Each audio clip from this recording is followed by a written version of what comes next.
सिर्फ वो बताने आया हूँ। 16 अगस्त 2025 को जब मैं सो के उठता हूँ तो मैं बड़ा एक्साइटेड होता हूँ, क्योंकि हमने अपने दोस्त वगैरह मेहमान बुलाए होते हैं, हमने अपने घर में दावत रखी होती है, मेरे सब दोस्त आते हैं, बड़ा इंजॉय करते हैं, हम खाना शाना खाते हैं, गपशप लगाते हैं, मेहमान चले जाते हैं। उसके बाद मैं और रूब पैकिंग में लग जाते हैं, क्योंकि हमें मलेशियन गवर्नमेंट का एक इवेंट है, उधर से इनवाइट आया होता है कि जकी भाई आप आए हमारे लिए कुछ वीडियोस वगैरह बनाए। पूरे पाकिस्तान से उन्होंने एक मेल और एक फ़ीमेल को चुना है, जिसके अंदर मेल में उन्होंने मुझे चुना है, बाकी कंट्रीज़ से भी उन्होंने एक मेल एक फ़ीमेल इनवाइट किए हुए थे। और मैं बड़ा एक्साइटेड था कि पूरे पाकिस्तान के अंदर से उन्होंने एक बंदा चूज़ करना है और उन्होंने मुझे चुना। मैं बड़ा ऑनर फील कर रहा। हमने बड़ी जल्दबाजी में पैकिंग की, क्योंकि मेहमान आए होते हैं, हमें टाइम नहीं मिलता, और मुझे नहीं पता था कि जब हम पैकिंग करके अपने घर से निकलेंगे तो मेरी ज़िंदगी का सबसे मुश्किल वक्त शुरू हो जाएगा। मेरे वहमो गुमान में भी नहीं था कि मेरे साथ क्या होने जा रहा है। हम जब पैकिंग करके सामान गाड़ी में रखते हैं, गाड़ी हमारी एयरपोर्ट की तरफ चल पड़ती है। एयरपोर्ट पहुंचते हैं, हम सामान अपना अनलोड करते हैं। रात के 9 बजे के करीब हमारी फ्लाइट होती है। हम काउंटर पे जाते हैं और हमें अपना बोर्डिंग पास मिल जाता है। उसके बाद जहाँ पे इमिग्रेशन होनी होती है, जहाँ पे आपके पासपोर्ट पे एग्जिट स्टैंप लगती है, हम जब वहाँ पे पहुँचते हैं तो वो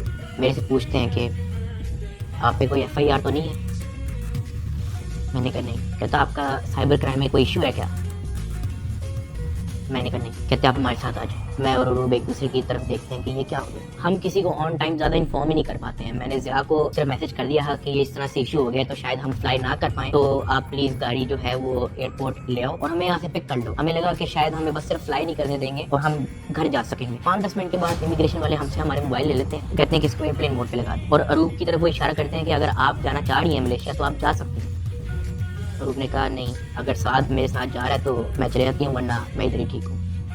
शायद ये मेरी गलती थी, मुझे उसको जाने देना चाहिए था, क्योंकि उसके बाद जिस चीज़ से मेरी फैमिली ने गो थ्रू किया है, मैंने यही रिग्रेट किया कि मुझे रूब को मलेशिया भेज देना चाहिए था। इमिग्रेशन वाले हमें एक रूम में बैठा देते हैं। मैं और रूब बस आपस में गपशप लगा रहे होते हैं कि कोई नहीं, कल चले जाएंगे, कोई नहीं दोबारा टिकट करा के परसों चले जाएंगे, इवेंट भी 2 दिन के बाद है, कल चले जाएंगे। हम आपस में यही डिस्कस कर रहे थे। बिल्कुल मेरे अंदर इतना सा भी वहम गुमान नहीं था कि असल में इशू क्या। 1 घंटे के बाद इमिग्रेशन वाले आते हैं, वो कहते हैं कि आ जाए हमारे साथ। एयरपोर्ट के बाहर NCCI की टीम आई होती है, मुझे वो हथकड़ी लगाते हैं, मेरी गाड़ी में बैठा देते हैं। अरूब कहती है कि मैंने भी साथ आना। मैंने उसको कहा नहीं, तुम घर चली जाओ, मुझे नहीं पता क्या सीन है, मैं हैंडल कर लूँ। वो गाड़ी भी चल पड़ी थी, गाड़ी सीधा चलेगी NCCI ऑफिस गुलबर्ग। इस वक्त यूट्यूबर डकी भाई की गिरफ्तारी का हर तरफ चर्चा है। डकी भाई को लाहौर एयरपोर्ट पर उस वक्त गिरफ्तार किया गया जब अब इन्होंने मुल्क जा रहा था। NCCI लाहौर ने मारूफ यूट्यूबर सादुर रहमान उर्फ डकी भाई के खिलाफ मुख्तलिफ इल्जामात के तहत मुकदमा दर्ज कर लिया। साइबर क्राइम एजेंसी ने यूट्यूबर साद उर्फ डकी भाई के खिलाफ मुकदमा दर्ज कर लिया है। मशहूर यूट्यूबर डकी भाई कल रात से गिरफ्तार है। पाकिस्तान के सबसे मशहूर यूट्यूबर डकी भाई एक बार फिर बड़ी मुश्किल में फंस गए हैं। मुलजिम को गुज़श्ता रात लाहौर एयरपोर्ट से गिरफ्तार किया गया था। यूट्यूबर डकी भाई बड़ी मुश्किल में, हुक्म जारी, मदाहों के लिए बुरी खबर। डकी भाई डकी भाई डकी भाई डकी भाई डकी भाई डकी भाई डकी भाई। रात के तकरीबन 11 बजे